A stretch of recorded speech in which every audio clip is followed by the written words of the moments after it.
Welcome to Overcome podcast.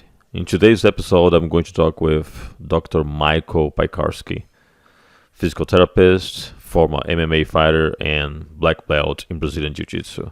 Dr. Mike has a lot of experience rehabbing athletes, and he's going to bring some very good insights about not only injury prevention, but also recovery and some of the other tips that he usually applies to his athletes to get better after a major injury. So let's get it started.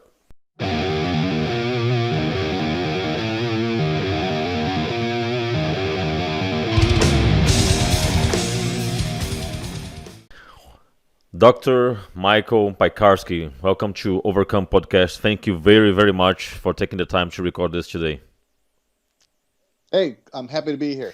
Doctor, I invited you because I've been following some of your posts, which are extremely helpful, by the way. All the IG posts that you are creating with all the details and everything, a lot of good content out there. So thank you for that.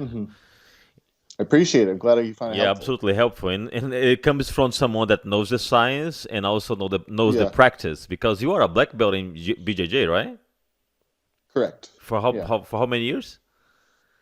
I got my black belt in 2018. So That's awesome. That's really really cool. And you've done MMA too, right? I have, yeah. So I had, I think I've had 6 MMA fights, and then I've had about 5 kickboxing fights. But so I've competed a bit. But you are more passionate about BJJ, it looks like, right? Correct. Yeah. I mean, like I do both, but once I wasn't competing in MMA more, it was kind of harder to do them all, right? Just like when you're a working professional, as it is, the thing with MMA, which makes it so challenging, is because you have to do your striking, you have to do your grappling, you have to do your wrestling. So I guess you could break it up to stand-up grappling and then ground grappling and then strength and conditioning. So once I wasn't actually doing that competitively, it was hard to do it all. So for a while, I was like, well, if I only have so much time, I started focusing more on jiu-jitsu. But I am getting a little bit back into some kickboxing because, I spent quite a few years working on it. Then to just stop and do it, not do it at all was kind of disappointing to me. So I'm trying to make some time into doing that as well. Now, let me ask you this. Do you also agree that since you were doing so many martial arts, you also get more exposed to injuries, I imagine, right? Yeah, I mean, yes, I did. I would say that the different arts will present more injuries, but it's kind of different. Because I would say with striking arts, there's a higher intensity, but I would say I wouldn't get as many injuries per se, but I would be my body would feel more punched. Like after I'm done with a Muay Thai session, my body would just be hurting more, right? Because you're getting impacted. But I didn't really get injured in striking. Obviously there is always the chance of getting a concussion or a head injury, but generally with sparring, I wasn't, especially later in my career, I wasn't doing the gym wars. One of the things I would say is when we do MMA rounds, you start from the feet and then there's wrestling, the intensity would be very different than all of them. I just feel that MMA rounds, the intensity would just be higher in general, just because if you're doing ground grappling or you're grappling and then you miss that takedown, in MMA, it's much worse because now you're tired and you're in a bad spot. If I was doing jiu-jitsu and I'm wrestling, I get it. In my mind, that wasn't really that big of a deal. But MMA, now I'm in a really bad spot. So the intensity of those sparring, even if we weren't hurting each other, was still higher. And I would say that intensity is likely where a lot of the injuries happen. If you look at literature, a lot of the injuries in grappling specifically happen with takedowns. Either you're defending a takedown or you're trying to do it, so with something like MMA with a high intensity, someone's shooting for that takedown and then you're maybe aggressively fighting it. That's where more of the injuries, the more serious injuries occur. Yeah, and it's interesting that you say that because my foot injury did happen during a takedown. It was just a bizarre thing, and I was trying to do a judo takedown, Tayatoshi, and just misstep and caused the complete rupture of my Lindsfrank ligament completely. Oh wow! So it was very very severe. You said it was your ankle, No, it your was foot? the top of the foot, the Linz-Frank ligament right on top of the Yeah, foot. yeah. Oh, yeah, yeah, yeah, yeah, yeah. Yeah, that's a tough injury to come back from. Yes, and I'm on Yeah, 3 months. This yeah, was yeah, back in September. I'm yeah, on the third month of rehab, and I yeah, still have some months yeah, ahead to be able to fully walk and train again. So it's really yeah, hard. yeah, Foot is yeah, something that people yeah, don't realize, but foot is when you have a problem, is it takes some time to recover. And you had a post yeah. about ankle locker, which is not the same issue, but since it's close to the foot, it also requires more time to recover, right? True, true. Yeah, I think what makes like especially like your foot injury is like you being non-weight bearing, it becomes more apparent, right? Because if you can't bear weight for 6 to 8 weeks or however long, depending on your surgeon, like you feel that more than if you have like certain injuries. Like even if you have like injuries, like most shoulder injuries, even if you're in a sling, like usually not in a sling for more than 6 weeks, but like foot injuries, like when you can't walk, like that Hmm. becomes more it impacts your life more than potentially other injuries. Yeah, and with your experience, how many years of you doing physical therapy professionally, doctor? Six. Six. So I came out. I graduated in 2015, but my last year, like so, your last year of school, you're in the clinic. I was in the clinic full Hmm. time. Um, So you've been so practicing it was about for way more than just that. yeah, yeah, yeah, yeah, And with your experience, because that happened to me, I just want to validate, and I've read some other research about that. The rehab and right after the surgery, there is a lot of psychological, mental health problems that happens mainly with athletes, right? That they feel that yeah, they are not able to do what they like to do, and they go to that almost like depressing mode. yeah. Well, I mean, you have to read it this way. So obviously, everyone has like their activity that they're most interested. I'm into martial arts. Obviously, you're into martial arts, so we'll just use martial arts as the focus. All these athletes who get injured, like they want to do their sport and then they can't. And then so now you have like kind of like two situations where there's some people that become very depressed because that activity that's given them so much passion and focus is taken away from them. Hmm. And like certain injuries, like your injury, unfortunately, is a fairly involved rehab Hmm. process.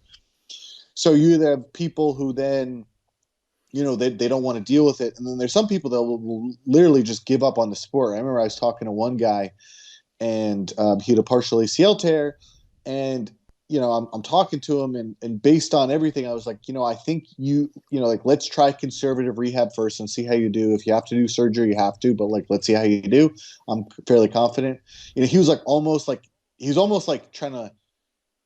It was very interesting what he was discussing because he's like, I'm gonna just be done with jiu-jitsu. I'm done with jiu-jitsu. If I need surgery, I'm done. So it's like, it, I wasn't telling him what he wanted to hear, Mm. but he kind of wanted me to tell him like, "Oh, you'll be fine. You don't need surgery." Because he was like, in his mind, if he needs surgery for ACL, he's probably out for about a year. He's like, "Well, I might as well just quit jujitsu." And he had, I mean, he had like a job opportunity which involved him not getting surgery. So I think that had something to do with it as Yeah. well. But there's definitely that psychological aspect of like, like when your rehab's going to be, very involved, you might not be on the mat for a while. That's very hard for people. Then you have the other group of people that try to get back way too fast. Like, I was talking to some guy online, and he was saying like he got back to jujitsu after 4 months from an ACL reconstruction. I'm like, that is like way, way, way too soon, Oh wow. And he's like, well, I felt fine. I'm like, I mean, you're gonna the thing with something like an ACL is like around the 3-4 months, like usually feel really good, but that ACL is still fairly weak and the attachment isn't really that strong. So it's kind of dangerous because you think you can do more than you should be doing, you know. Luckily, he didn't re-hurt himself, but I'm like had to make a big deal that other people that were like reading the conversation understood. I'm like, you might have been fine. I would highly recommend you don't do that because you're not ready Hmm. for it. Although you feel Yeah. ready, but technically speaking, you're still in a weak spot, right? Yes. And I would say that's like one thing that like I've been trying to push over the last few months is like because I am a rehab specialist and because I'm, a fairly high level practitioner, I kind of understand what needs to happen. And I can kind of like talk to grapplers and explain, I'm like, okay, well, I know you want to get back now. But it's not just about getting back to training. It's how do we get you back as safe as possible without re-injury? Like, with a lot of rehab, like we can get people back, but just because it doesn't hurt doesn't mean they're ready. Good Like point. maybe Yeah. you're, and there's times like I remember before I was a physical therapist when I had an injury. I remember I had a shoulder injury and I'm like trying to roll with one arm. And like at the time I'm like, this is cool. Like now I can work at a weakness. That was honestly a waste of time because not only was I not really getting much training out, there was several times I like re-hurt myself and I had to like stop again. I'm like, why didn't I just take more time off? So I think it's helpful to have someone who understands the sport, whatever it is, so that we can get you back, like as soon as possible, because it might not just be like go back to full rolling, right? Because that's what happens too is maybe you work with a surgeon or physician like, oh, you're good to go back. And it's going from like not doing it all to like full training because there's no guidance. Like something that I can do is like actually can guide someone along. Like maybe you can't do takedowns, but maybe if you're doing your ground grappling, like maybe you can do like certain guard positions. Or you can just start with So this drills, way, just drills. or drills. Yeah. I mean, so generally what I'll do is like, this is kind of like a quick thing that I do with people. If like, you want to get back to training, first you want to make sure that you can drill all the positions from the bottom, the top, different various positions.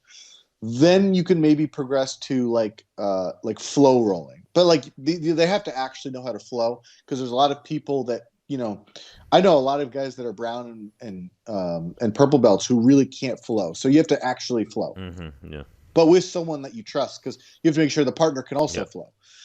Then I would then maybe position to those positional training. Like again, like maybe there's other things you do. Then I might have someone do like low intensity rolling. Then we can do normal rolling. Usually takedowns are going to be the last thing that I do. And that was back to the point that I mentioned earlier is takedowns just happen to be a little bit more risky for re-injury, but it's also that intensity because it's kind of hard to flow takedowns. Either you do it or you don't. So that's kind of like the kind of the process that I take someone through where we want to make sure things are good. And one thing that's fun that I get to do when I get to do this is really fun was when I actually get to work with the practitioner and I'm the one doing with them. It's like, okay, I'm going to flow with you because again, me being a black belt, like I can flow and like, there's no ego for me. Like I can just train. Then we do positional training. I do technique. This is great. It's almost like a private at that point. Yeah. Yeah. Well, actually, so I was working with a fellow black belt after ACL surgery. And that's kind of like what I viewed it as like, we were just, I mean, even though like I'm not technically better than him because we're both black belts, like it was a private because I was using my physical therapy knowledge and like what is safe. And, we were going over and then we'd slowly go over certain positions that I thought would be problematic for him. Like he ended up hurting his knee with a knee cut pass. Like he kind of forced a pass from half guard. He was, so I'm like, there's certain things that we drilled and we would go over. I'm like, this is what you did wrong. Now this is how I'd recommend passing, and one of the things that's also kind of interesting is when I'm injured now as a physical therapist, because I kind of like take those injuries and I kind of like see it from the lenses from my patients.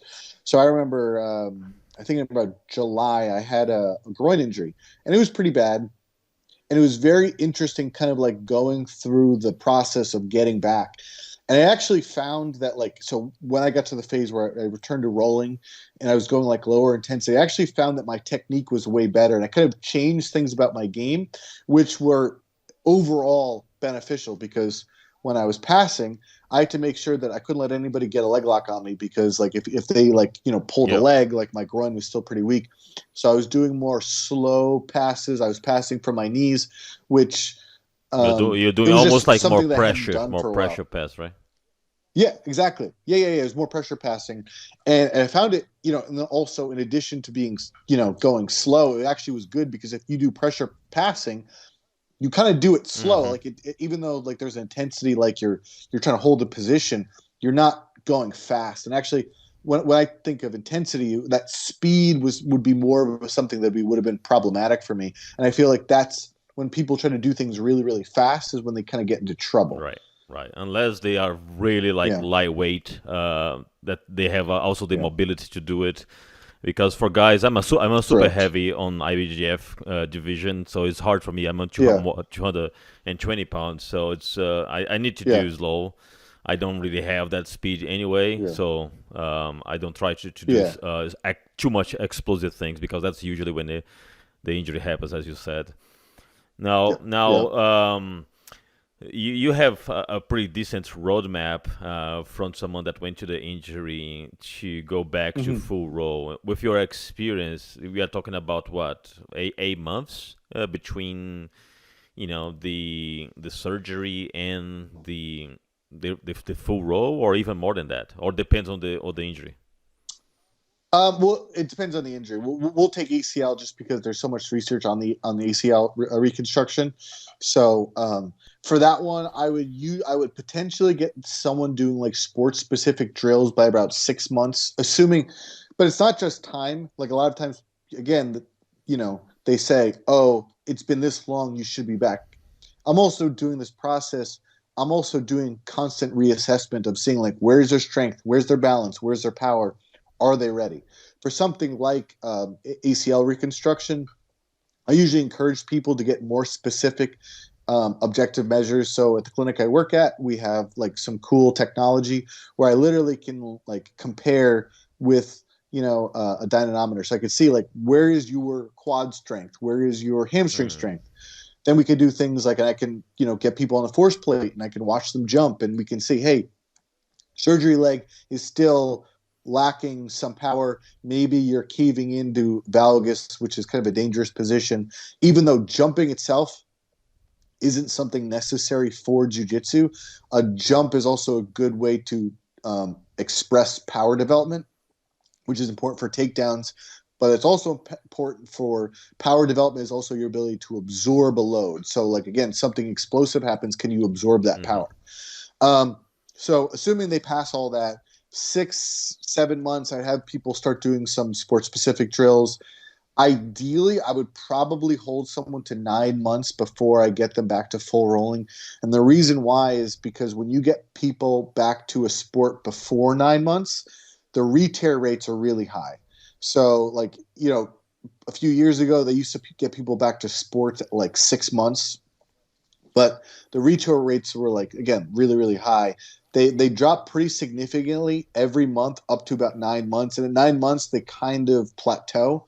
So if I'm dealing with a recreational athlete, I would say, hey, let's hold them 9 months just because I know that's safe. If it's a professional athlete, then it kind of depends on the situation, just because some athletes, they literally make their living on their sport, so they may be more willing to risk it. But again, they have to still pass all these other things. But 9 months is kind of what I would shoot for. If, let's say, you're a competitive athlete, I'd still try to hold them back from competing until nine Mm-hmm. months. Like I know, like Tony Ferguson, he had an LCL surgery a few years ago, and I think he came back at 6 months. But I think from the surgery to his fight, again with Tony Ferguson, he's not the guy that people need to model themselves after because he's such a freak of nature. But like, I mean, then there was rumors that he like didn't actually do any sparring. Like he just did his rehab, got strong, got conditioned, and then fighting Anthony Pettis, and he looked awesome. Like the whole time I'm like, this is a bad idea. I'm like, but he looked great. So what do I know? Um, but It's also hard to measure if you yeah, feel good and if you are seven yeah, months in. How can you actually yeah, validate if you are still in danger? Just based on yeah, statistics, or there is any scientific way to do it? Maybe an MRI will show that everything yeah, is here correct. Do you know what will yeah. be the key point? Um, Well, like I said, for an ACL, like that was easy because there's certain return to sport things. Like again, I do strength testing, I could do hop testing, and that's to show just based on a lot of the research on where, I think if you look at the literature, when people have like less than 90% quad strength, or their single leg hops was about 90% compared to the contralateral side, they're at a higher risk of re-injury. Again, that's just ACL. For something like a foot injury, I wouldn't think that, like for you, like the Liz Frank injury, it's not going to be the same way because like you don't necessarily, like your quad strength isn't necessarily as much of a factor at you Right, returning. You know right. what I mean? So something like, like your injury, it could be 6 to 8 months, but like I would still run people through similar tests. Like, I would do single leg hop testing with you, because again, if you're having trouble doing single leg hops, then it's going to be a little bit harder for you to absorb a load for like a Right. takedown. Like, let's say, so like that is some things that I would do. And not every clinic is going to have access to more like high level objective testing, but like a good sport physiotherapist can do like a basic hop testing. Like literally, like you just need a some kind of like measuring tape, and you can kind of like Hmm. assess, and then there's different objective tests out there. Like there's like a single leg hop, there's a tri hop, there's a cross hop. So there's a bunch of different tests. But I mean, anyone who's a sports physiotherapist should know them and can run you through them. And again, if you're like 80% or 90% to 100%, then I'm going to feel pretty good. Some clinicians will comment that like 90% might not be good enough, because you have to consider that when you have an injury, technically all of your exercise will have been reduced over the time, so that likely your contralateral side probably would have got a little bit weaker. So sometimes they want people to be about 100%, but again, I'm just using Right. what's currently out there. 90% is kind of like the gold standard right now. We Um, were talking about the different mindset that drives people to either quit completely or postpone. But I think there is also, you yeah. probably have examples of that, of people that came back even better, right? Because they were so hungry. They Oh, were so absolutely. hungry to come back. They did everything that you said to do. They waited. And then when they came back better, right? Yeah. Well, because there's two things, right? So there's one, a lot, and this is very common with jujitsu athletes specifically, is because a lot of jujitsu athletes don't actually do complementary strength and conditioning, right? They just do their sport because they love Hmm. it. I would say like other sports like judo and wrestling, because like those sports are a little bit more ingrained with competition, your competitors are do strength and conditioning, usually they're already doing that. But for jiu-jitsu, for whatever reason, like they just don't like doing strength and conditioning. So if, let's say, you take that athlete and now they're not doing jiu-jitsu for 6 to 8 months or however long, now while you're doing your rehab, usually around like the 3 or 4 month mark, maybe no more like the 4 and the 5th month mark, they're doing like real strength and conditioning at that Hmm. point. So now they're getting stronger. Maybe there's things that now that they're working with rehab specialists, there's like these kind of like movement faults or compensatory patterns that the rehab specialist connects. Be like, okay, I know we're working on your foot, but now that we're checking you out, maybe your hip are really stiff. And then, they start doing some mobility exercises, and now your hip's moving better, which then theoretically could help your guard game, because now your hip can do more stuff, Hmm. right? So it's that's something which is just beneficial as you're working with somebody. So again, someone's in better conditioning, they're stronger, they're faster. But then there's the mental aspect, where a lot of times when you take time off, it almost like it lets you kind of like resets you, right? Because a lot of times when you're an athlete, you're just going to training and you're rolling, and not every athlete goes into a training session saying, hey, this is what I want to work on today. But like when you have that time off, it kind of forces you to reset. Where maybe you're a little bit more analytical, and you can take your training a little bit more seriously. Sometimes, again, before the injury, they kind of took their training for granted. Now, once they train, they're taking things a little bit more seriously, because they're like, I haven't trained for 6 months. Like, this time's really Right, valuable. right. There is a whole sense. Yeah. And I was telling this to a friend of mine. He is in Orlando today, competing at the Worlds, and I said, look, whatever happens, just be grateful that you have the opportunity to do what you're doing, because I would love to be there, but I can't. Yeah. So Yeah. just the sense of gratitude to be Yeah. able to practice is a huge deal, I think. Absolutely. Yeah. Yeah. It is really, it is frustrating when like you're injured and you see everyone competing. You're like, I want to Yeah. be there. I get it. And not only Yeah. that, I'm not sure if what is your strategy, but when I was, because some people have a different take on that. When I was in bed and I couldn't bear weight, I didn't want to go Yeah. just to watch a training. Some people said, no, I was there Yeah. to see everyone. I was like, no, in my case, I don't want to see people train and I'd not be able to train. I'd rather stay at home. Um, Yeah. Yeah, so I guess it also depends on your mindset. So there's some people that say you should go or watch tape, but then you're like, well, if I can't train, or like, like Jocko Willink is always like, if you're injured, good. And the idea is like do something else. So like what I would do, like especially when COVID hit, right? So gyms are closed for a few months. I'm like, I can't do jiu-jitsu. Like what? So in my mind, I'm thinking, what else can I do? So that was a time that I started taking my mobility, my strength and conditioning to a different level, because I'm like, before I would try to train 3 to 4 times a week. Now I wasn't getting that in. So any time that I was using for training, I would just throw in for a mobility session or a strength Hmm. session. And I found that really helpful, right? Because it's like, I can't do jiu-jitsu, but I can do this. And I remember I was talking to someone and they're like, oh, are you watching instructionals? I'm like, well, no, because if I can't do jiu-jitsu, what's the point of watching an instructional? Because then I can't apply Right. it. Like I was actually using that time to do more research based on physical therapy or performance or strength and conditioning. Just, you know what I mean? Because for me, like I'm a different case because I'm not really I would still consider myself more like a recreational athlete because I'm not really competing very much right Hmm. now. So I'm like, well, I still want to get better at what I do as a physical therapist. So I'm like, I would just use that time to study things related to And that. as you said, you So were then doing once I was mobility, able, which improves your game when you came back. absolutely. Yeah, yeah. So like it was all things that would be overall beneficial to my jujitsu. But then again, like you only have so much time during the day. Like now, like if I'm in the clinic, like sometimes I don't necessarily want to go home and do research for physical therapy. Like I'm not a student anymore. I do it, but like I'd rather just go do something jujitsu related because it's almost like switch gears. Like I can stay a little bit Hmm. fresher. So that's kind of like my mentality. Like right now, like now that I can do jujitsu, now is when I would watch the instructionals, so I actually can take advantage of doing them and trying them and applying them. And then when I can't do jujitsu, I'll do something Yeah. else. You have a very interesting post that everyone was comment about and sharing about cryo around icing and Mm-hmm. everything.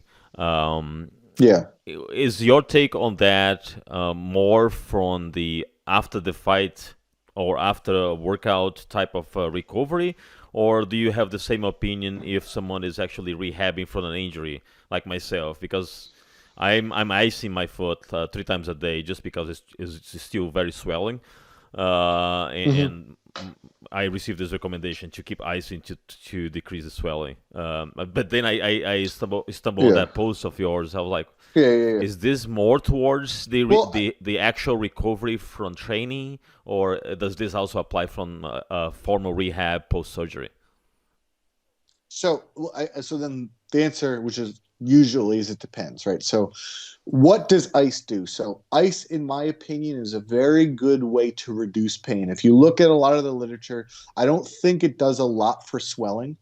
But then at the same time, then there's the argument, which is if you have an injury, you want the injury to, it has to go through this natural cycle of repair and remodel, which ice may actually slow down, Yep. right? Because if it actually stops swelling, because the problem isn't the swelling, it's the accumulation of Hmm. swelling.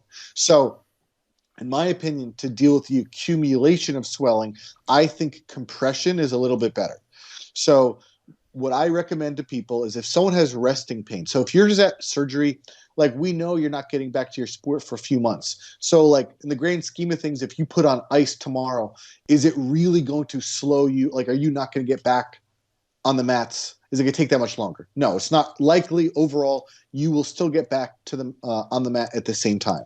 So someone's post-surgical ice is still beneficial because I would prefer icing than being like forced to be like reliant on opioids or other like pain Right. medication. So for pain, it's really good.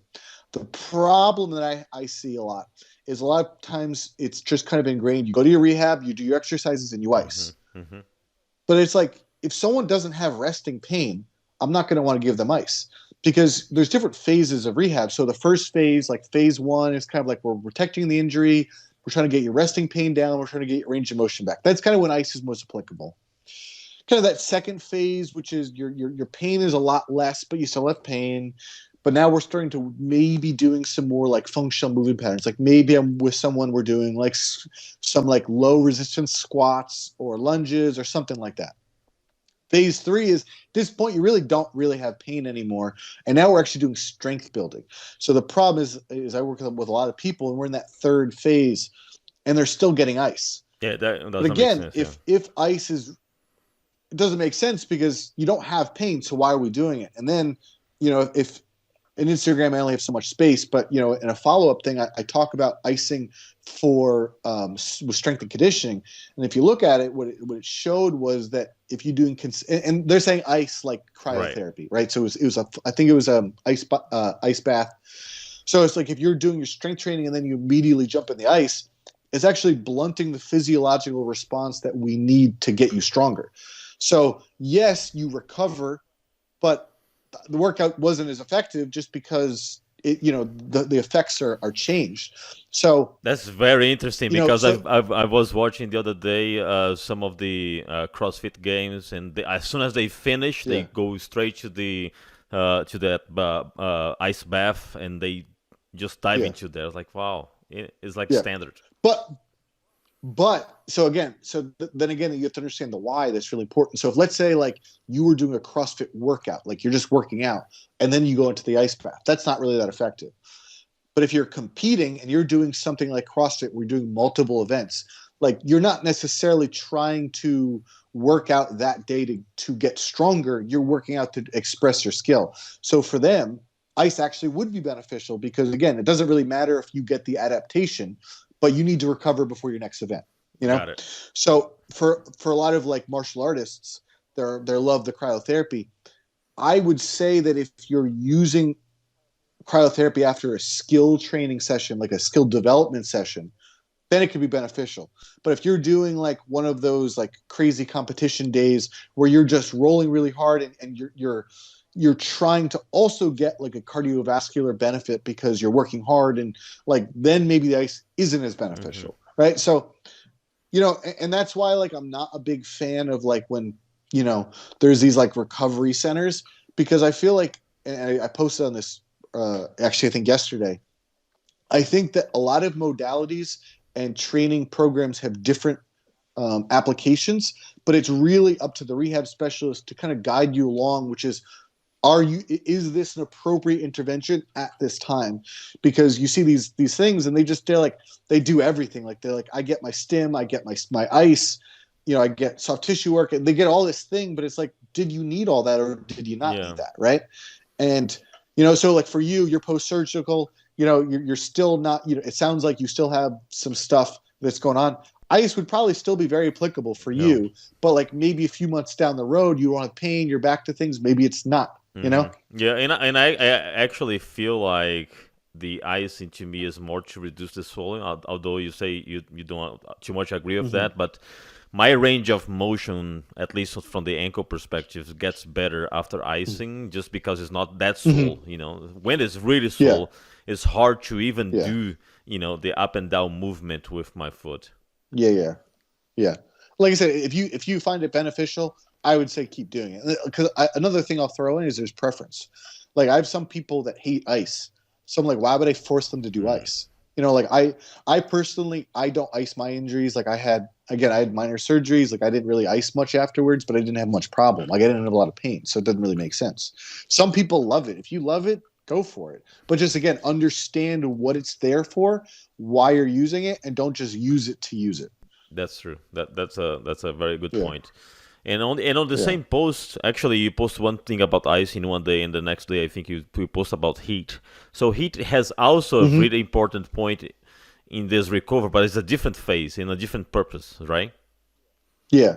So I again, with scientific literature and posts, there's only so much information. So what they found was that if you work out and then you do some kind of heat training, didn't actually create any benefit. So in that one article, it showed that if, let's say, you do a workout and then you ice, your follow-up workout, your performance would improve, which is why like a CrossFit athlete, which is doing the games, would benefit from it. I also think that there are some benefits to heat that necessarily wouldn't be covered in performance, meaning that I think if you do heat today, you're not necessarily going to have a better workout later today.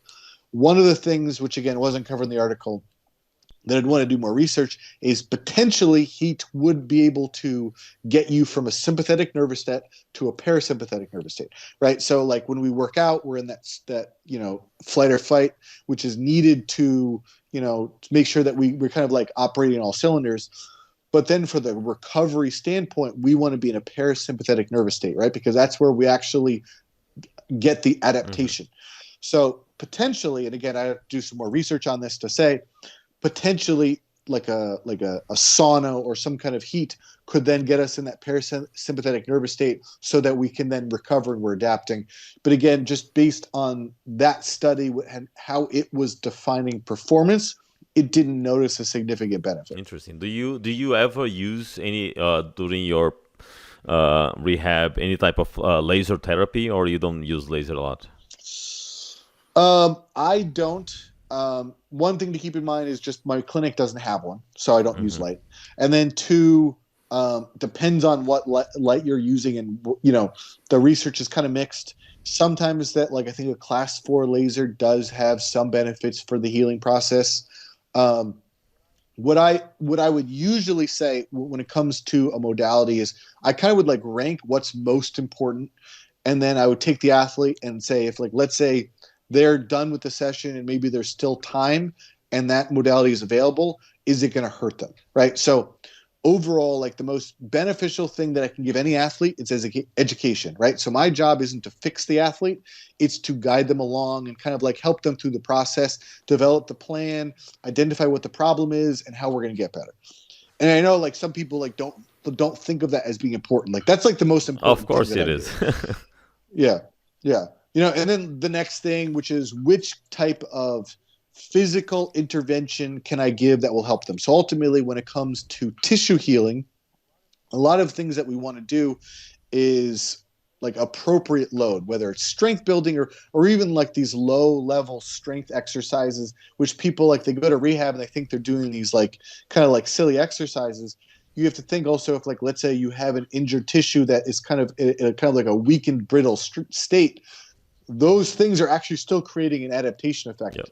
So in physical therapy, it's this concept called mechanotherapy, right? So it's like low load to take that injured tissue and then you stress it to adapt stronger. Like, rehab and strength and conditioning are the same thing. They're different sides of the spectrum, right? With strength and conditioning, you stress your body, so then your body adapts, you get stronger. Same thing you're doing with rehab, but just the amount of stress that you need for adaptation is much lower. I noticed that when in 1 week that I was doing the physical therapy for my foot, and on Monday they put a bunch of marbles, and I was trying to get those marbles with my toes, and I was just not able. For 3 minutes, I tried to get, but my toes were so stiff that I couldn't get it. On Friday, I got all those marbles. It was the best feeling ever. Never thought that I was so happy getting marbles. But it was stretching. It was that continuous stretching that really helped. Yeah. So, like, again, if we continue to go down the spectrum of things of what I think is valuable, the next thing would be manual therapy. And there's kind of like manual therapy is in this weird situation because I feel like people don't really understand it. There's the people that say that they're breaking up scar tissue. And I feel like that was an analogy that someone used like 20 years ago. And then manual therapists didn't actually look in the literature and like say like this is actually not happening, right? So I think the most current model of what they think is happening with manual therapy is that what you're doing is you're stimulating some of the connective tissue around the muscle, which then when the connective tissue gets stimulated, it kind of releases, right? So that's why when you get soft tissue work, you feel better, you can move better. In my opinion, though, that manual therapy then has to be reinforced with those interventions earlier, like this, So if like, let's say like someone does some soft tissue work, like again, you have an injury, you have some swelling, let's say they do some kind of soft tissue work and they they move around that swelling, your ankle moving better. If you don't then follow up with some kind of active movement, whatever benefit that you just got was lost. And that's the same thing with any type of manual therapy, whether it's foam rolling. If you just foam roll, and then you just walk away, that temporary change that you got from the foam roll is already lost, right? I would foam roll and the goal is also to get the minimum dose. Like, how long can I foam roll and get the benefit? Personally, I don't foam roll. I do think there can be benefits to foam rolling for certain people. If they like it, they should do it. Any benefit that you get is probably you only really need to foam roll for like 30 seconds to a minute. But then I would follow up with some kind of intervention so that you get more range of motion than you use. Right. Yeah. And then the next thing would be those additive modalities like laser, like, so again, if you're going to see a rehab specialist and they're doing the manual therapy, they do the intervention, they take the time to kind of educate you, and you still got time and you want to do the laser and you find it beneficial, I don't see that's a problem. The problem would be the people that just want the special stuff. Like, they go in, they just want soft tissue work, they just want the laser and then the ice, but they didn't do anything. Like, that's where I have more of a problem, because you're using theoretical, therapeutic modalities, but you're kind of like missing the point. It's almost like right? people that like jiu-jitsu, but they don't like the fundamentals. They just like the advanced type of submissions. And we all know that fundamentals is everything. Yeah. Exactly. Yeah. I mean, that's actually a really good analogy. I'm probably going to steal that from you. I'll give you credit. Don't worry. Yeah, because but that's exactly it is like, exactly the same thing. Yeah. And I feel that I learned that throughout my physical therapy, that we are always keeping that foundational every day, but then he introduces new things every other day, but the foundation is the same. Yeah. Yeah, exactly. Yeah. And that's the thing. It's like, even though, like, it's a shame, right? Like, sometimes, like, we do physical therapy, like, you're doing silly things. You're like, trying to pick up marbles with your toes, right? They're like, this seems kind of silly, but like, the point of a physical therapist is to, again, that's an appropriate intervention from where you are right now. Yep. But then, like, eventually, like you said, like, you do different things. Like, eventually you kind of progress. Like, you can do this now. You can go to this next thing. Eventually he's going to get you walking. Then he's going to get you to do like quick steps. Then he's going to get you running, right? Even if you're not necessarily going to be a runner, I still think it's good for grapplers to be exposed to different athletic or different movement positions, because running is a way you can, it's kind of like a way to express power endurance, because, what I mean? And then even if, like, just because you're not necessarily, like, you could be a grappler and never run. But I also think it's a good idea for people to be able to run, to jump, just because that's a way to express your athleticism. And it's a way to also, so the kind of like the tissue and the muscle can experience those things, so you can kind of assess, is it ready for that higher level intensity? And the explosion. And the running also helps you with the explosion. If you're going through a double leg and whatever you're doing, then it's important that you have that explosion come off from the foot all the way to your legs and explode. Absolutely. Yeah. No, that's a very interesting point, and I fully agree. It's very progressive. A lot of people they don't give a lot of credit to physical therapy just because they feel, as you said, is silly to grab marbles and to all that. But I'm learning to appreciate a lot. Because when you start making progress on those little things, it makes a huge difference. And only now I realize the amount of movements that we do just to walk, because I'm able to do some steps, but I'm still not there yet, just because I don't have the full range of motion on my ankle to do the proper walk. And I never realized we needed so much. And I never realized also that the big toe has such an important function on your foot. Oh, absolutely. Yeah, and that's the thing too, is even though obviously you want your big toe to move because you want to be able to walk, but also that's something that, like, it's going to be important when you grapple, because you're going to be on your big toe. You're going to be with that active toe position. Again, that's not something that people necessarily think. They're like, what does a toe matter? No, it actually matters for different positions as you transition. That's a good point, yeah. But I would say, just I would throw in, I think the problem that happens with a lot of physical therapists is they don't explain their plan to their athlete. So let's say, like, you went into physical therapy and you're swollen and you're just doing these toe exercises. If the physical therapist never actually explained the process, like, this is where we are now, this is what we're going to do when you prove you can do the next step, then we get you walking, then we get you running, and then we get you jumping, and then we get you do, like, if you never go through that, then the person's going to be like, well, of course this is silly. Like, I could have thought of this myself. So there's that aspect. And then the second aspect is, unfortunately, with how the medical model works in a lot of countries, like in the US with insurance, to pay so that the therapist has adequate salary, they take insurance, they have to see multiple patients in an hour. So now they're not really getting the same amount of attention, right? So I feel like that's what gives a lot of physical therapists a bad name. But what I would also say is there's a lot of really good sports physical therapists, or kind of like it's an unofficial term, something called a performance therapist, that person who can bridge that gap from rehab to strength and conditioning to performance, which is really what a grappler is looking for. Someone that understands right now, like, you can't walk, but how do we get you back to rolling? I mean, again, it's not an official term, performance therapist, but it's something that I think that's what most people are looking for when they go to rehab. And when they don't get that, they get disappointed and like, oh, the rehab doesn't I'm work. glad you say that, because this is exactly the search that I did for sports rehab in my area. And I actually called in. I said, "Did you ever dealt with Linz Frank injury before?" And they said, "Yeah, we actually had some NFL athletes that had the same injury because it's very common in NFL." And we were able to get them to play again. So, okay, so that's where I'm going, because I want to have people that have that experience as well. Absolutely. Yeah.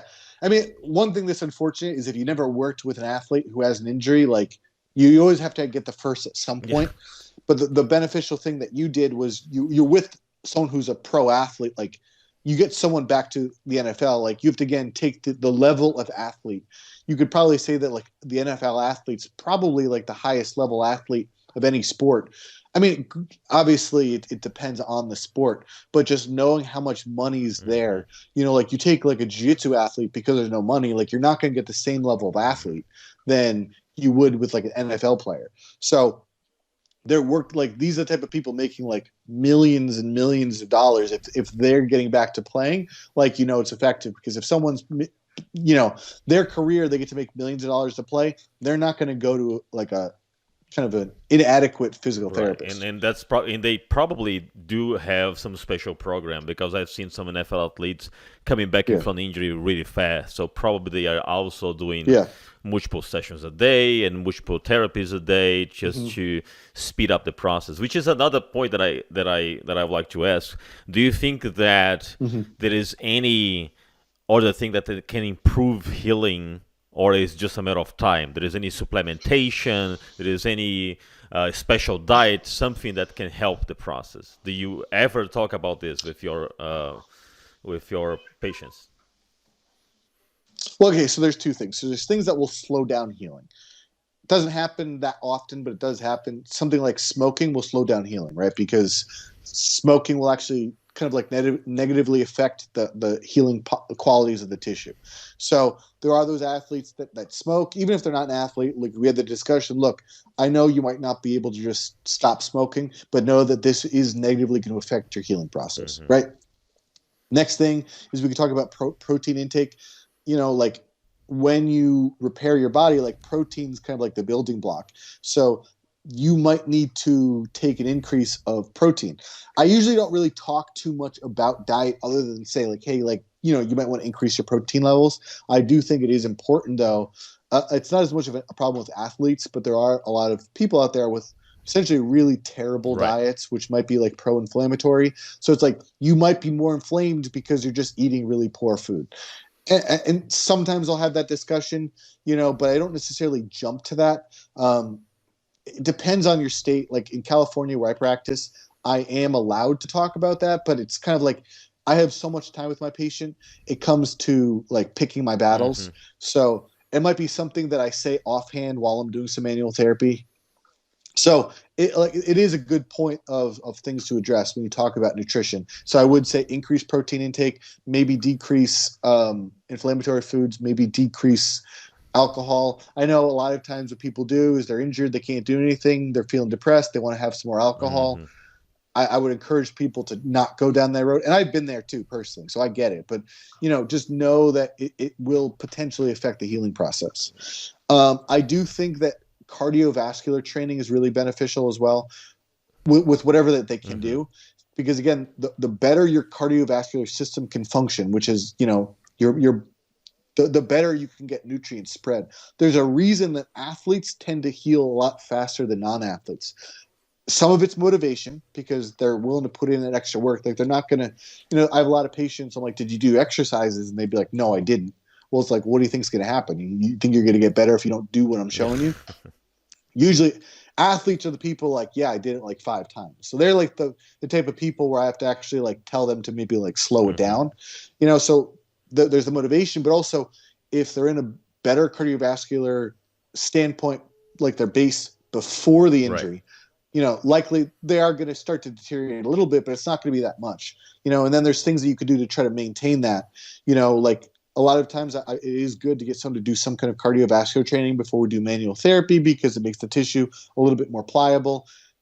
That's something we can say, but also I just know that the cardio overall is going to help them.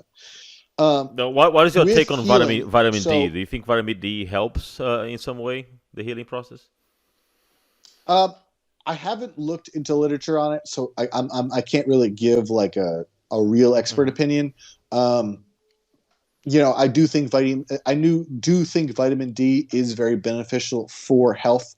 I do feel a lot of people who have unhealthy lifestyles are deficient in it, so it could be beneficial. I would like it, but I would need to do a little bit more research to know specifically if it would help with the healing process. Yeah. I'd love to see one of your posts about the overall nutrition, and I know that it's not your area, but I just feel like it's very complementary because if you're thinking about the well-being of the athletes to recover, and if there are things that that person should avoid, and some things that they can improve the healing process, why not doing, right? Yeah, exactly. Another thing to think with the healing process is this gets a little specific, but specific exercise and movements can enhance healing. So if we take the healing process, let's say some kind of injury, right? So usually there'll be some kind of damage to the tissue, whatever tissue it is, whether it's muscle, ligament, tendon. Then as you go through the healing process, you build scar tissue. Well, what is scar tissue? So essentially it's disorganized, chaotic tissue. So your body's just trying to connect the dots. But that tissue is still weak and unorganized. So potentially if you do specific loading to that tissue, whether it's exercise, whether it's certain movements, it can help to reline or remodel that tissue, which is making it more resilient. And I think that's like something that's very common with like an ankle sprain is you talk to someone like, well, have you ever sprained your ankle? And usually it's not they've sprained their ankle once. It's if they've sprained it, they've usually sprained it a ton. And the reason why is because a lot of times that ankle ligament had gotten stretched out. They got back to their activity because pain had gone down, but that ligament had never regained the previous, like its level of resilience pre-injury. And that's because they've never actually done some specific movements to start to strengthen that ligament. One of the things that I like doing would be positional isometrics, different isometric training, because you can take something at wherever its end range is and you do isometric loading. And then as the range of motion improves, you keep doing it, you keep doing it, you keep doing it. So essentially what you're doing is you're as that's progressing, you're going to be very specific of, okay, this tissue is a little bit weaker. We're doing isometric loading, and then it gets stronger because it can take more. And then we increase the intensity or we progress the range of motion. Makes total sense.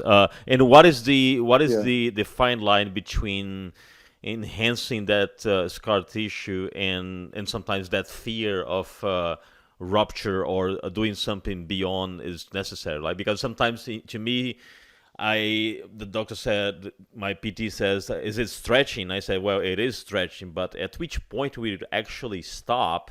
Because I think that the fear plays a lot when you are rehabbing, right? You are afraid of rupture or you are afraid of re-injury. So I'm still trying to battle the fine line between continuing to stretch or not. I guess when it comes to stretching, again, people perceive stretching differently. What I would say with stretching is if I actually want to stretch a tissue, and again, this comes down to the physiology of what we think is happening when we stretch. When we do stretch, there's on some level what we're doing is we're stimulating some of the stretch receptors in the tissue, which is saying, hey, it like the body thinks the muscle is going to rip. And the more that we stretch, now those receptors are going like, hey, maybe I can stretch and it won't rip. So there is definitely a neurological component Hmm. with stretching and kind of like eventually stimulating the stretch reflex. I usually tell people also if we want to actually there actually is some literature that when you stretch, there is some kind of hypertrophy effect because the tissue there is loading going through that tissue. But I tend to hold my stretches for up to 2 minutes. So I would prefer to Wow, hold a that's a lot. comfortable Two stretch for minutes. Wow. longer. That's a longer. Yeah. Uh, so it depends on the person. Like if I don't think the person's going to be very consistent, I might tell them for 30 seconds. And then as they do the program, then I'll progress to up to 2 minutes. Um, But what is the but rationale to hold for so long? Is just to get your body used to that? Yeah, it just essentially, if we want to affect tissue on more of a physiological level than just a neurological level, it looks like you have to hold for Hmm. longer. So 30 seconds. 30 seconds Um, wouldn't be enough. yeah, and that's why usually people do multiple sets of 30 seconds because again, it comes down to compliance. Like if I say stretch for 2 minutes, some people will be like, "I'm not doing Mm. that," Yeah. you know. But if you do multiple sets of 30 seconds and then they end up accumulating up to 2 minutes, that's beneficial. So sometimes I kind of have to like read my patient and see what I can get them to do. Um, so to take like this is an analogy I'll use. Like you take a rubber band, like you pull the rubber band, then you let it go, it goes back to where it's supposed to. If you pull really, really, really, really hard, eventually it'll break. If you pull and then you hold, eventually that tissue gets stretched Hmm. out. That's kind of what we're looking for. You don't want to be too aggressive with the stretch. Again, you want to feel comfortable tension, but you want to hold it long enough so that it actually gets stretched out. Yeah, yeah, and I was asking about the stretching because we start doing some stretch on my foot. Initially, it was 90 degrees, and we had to be Mm-hmm. 25 degrees more inward in order to really do the walking movement. So I Mm-hmm. really needed to have a better range of motion on the foot, and the way he was doing this is by little sessions of stretching, like 30 seconds, holding, holding, holding, Mm-hmm. and I just had to learn when to trigger and say, is Mm-hmm. this a pain? Is this pain expected, or can I hold more? Mm-hmm. Should I hold more? Right? Yeah, yeah, yeah. Yeah. So I mean, it sounds like you are doing what I'm saying. Like you're doing little sessions of 30 Yes. seconds. I would say when it comes to stretch, it also comes in wear, right? So like we'll take your sounds. Were you talking about your calf or your gastroc Mm-hmm. to get your ankle up? Yep. Yeah. So perfect example. You should feel this stretch mostly behind, like at the back of the calf. You might feel a little bit tension in like the tendon, like your Achilles Mm-hmm. tendon. Where you don't want to feel tension would be in the front of the ankle, right? Because that's a concept that I took from functional range systems, which is the idea of a closing angle dysfunction. So if your ankle is being pulled up and you're feeling it in the front of the ankle, nothing's being stretched there. That's like there's something wrong with the joint that's creating that pinch. So it's kind of like trying to close a door with a door jam Mm. because you're not going to be able to do it. So you jam more and you stretch more, you're not actually getting to the stretch. Right. So if someone presents with a closing angle pain, closing angle dysfunction, that's a sign that maybe that they don't need stretching, maybe that they need some kind of manual therapy or some kind of joint manipulation or joint mobilization or something else to address it because what they're doing is not going to get to the issue. Yeah. No, that's amazing, doctor. And Yeah. we could talk for hours here, but I want you to Mm-hmm. close and just say thank you very much, and also thanks for all the posts and the work that you're doing with the community because they are very very instructional. It has all the rationale, the studies. You have the science behind everything you are sharing. Mm-hmm. Very beneficial to the community, and I wish I was in California right now to just get a session with you. That would be Yeah. great. Yeah. But I think I'm going to hands here. I have someone that has been working with me, and I'm getting better. Cool. And physical therapy is the way to go. I'm not gonna rush. Yeah.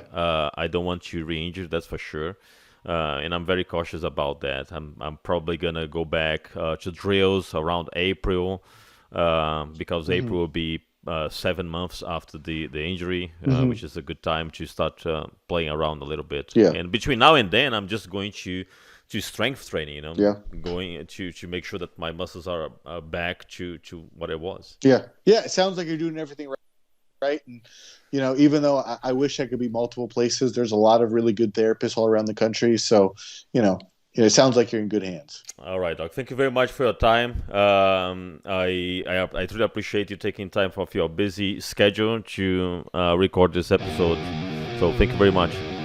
No problem. It was great to be on. Thank you.